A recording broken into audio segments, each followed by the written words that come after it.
have you done any of these where you alternate strips? Like you draw one little section, maybe next one? And Ryan does? We should. Well, yeah, we should do that. We have done one where instead of doing one strip in its entirety and then the next and the next, we had 4 strips up at one time. And we were doing watercolor. And you mix the color on the brush. And if it's that green in the foreground, you want to be able to go and put around it on more of the foreground than just that one spot. Mm-hmm. So we jumped from 4 sections and then do it kind of 4 at a time. Mm-hmm. How did this turn out? It came out pretty well. Yeah. That first one was, we only had 5 days to do a full watercolor painting. Yeah. So it was a little bit brushed. It turned out fine, but the color wasn't as saturated as it could have been if we would have had more time to just keep layering it up. And in terms of the color from one strip to the next matching, if you really scrutinize it, you can tell, oh, this one's much got a bluish like overlay, and this one's a little more gray, and this one's a little more red. But for most people, just glancing at it, those inconsistencies don't pop out. Yeah, there are like, you can see how rusty the hand is getting better and better through the course of any given drawing. Mm. So on day 1, after months or however long of not drawing, this strip will be more wobbly, kind of less precise, just more kind of feeling it out. And then by the time Trevor gets over to here, his hand is really well tuned, and the drawing just gets better and better and better through that sweep. And that's pretty consistent with all the images.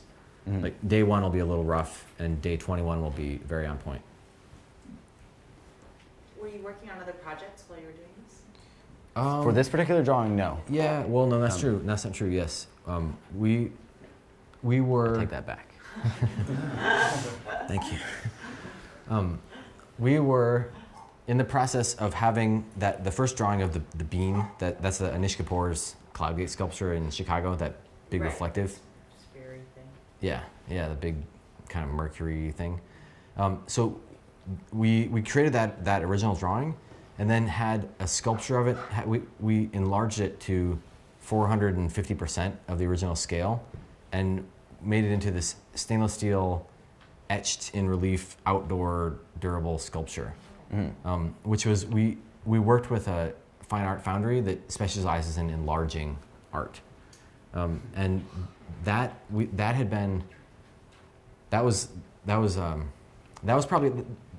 project was like an 8-month process, and it was almost more of our like focus during that time than doing this was.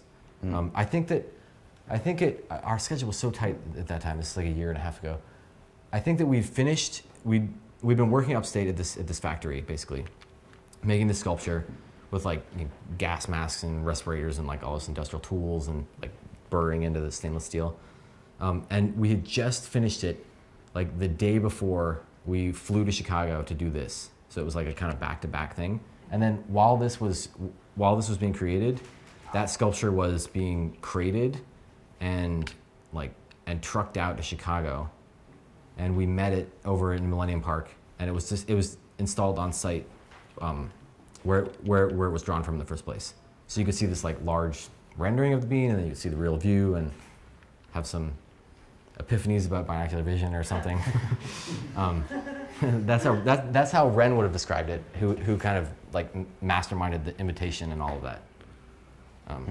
Was it permanent? Is it still there? It was there for the summer, and now it is in O'Hare Airport, sort of indefinitely. It's like, it was interesting. It was like we spent so much time building the thing and just getting it into the park, and we had no exit strategy. So as soon as it was there, and we had the summer until it had to leave, we had to then figure out what to do with it, and we were able to like run around town and make these flyers and whatever, and talk to a bunch of people, and we were able to get it into the airport. The airport accepted it on a kind of indefinite loan, and as long as like no kid crashes into it and like breaks his head open, then it can stay there. Or if we decide that we want to move it somewhere else, we could retrieve it. But it's kind of sitting in the airport indefinitely. So if you fly through O'Hare, you can check it out. Mm-hmm. It's in between Terminal 2 and Terminal 3.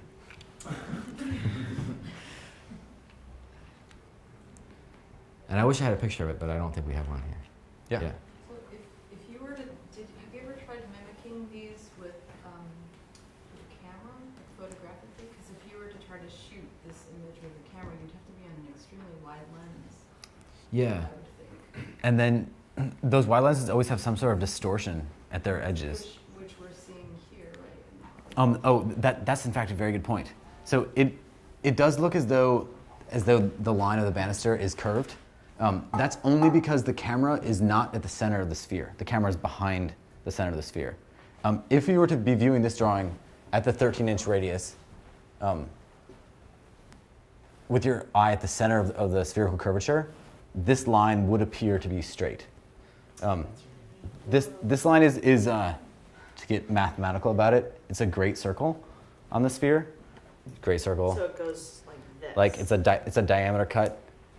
In fact, every straight line, whether it's vertical, horizontal, or even at some sort of skew diagonal, will, when it lands on that sphere, it'll be a perfect cut in half-half, which is it'll be a perfect great circle.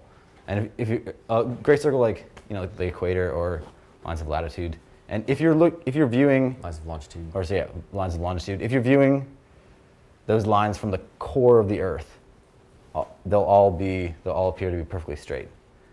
Likewise, this line will appear to be straight if viewed from the center of that sphere.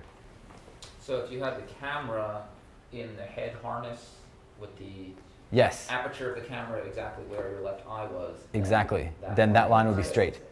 Yeah. Yes, cameras have only like a 20 degree wide field of view.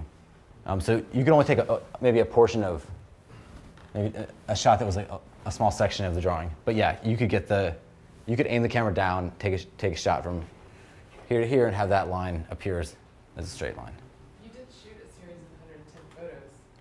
We did. You haven't assembled yet. Yeah, we did. Right,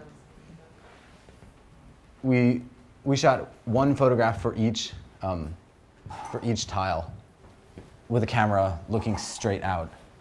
But we haven't assembled them yet.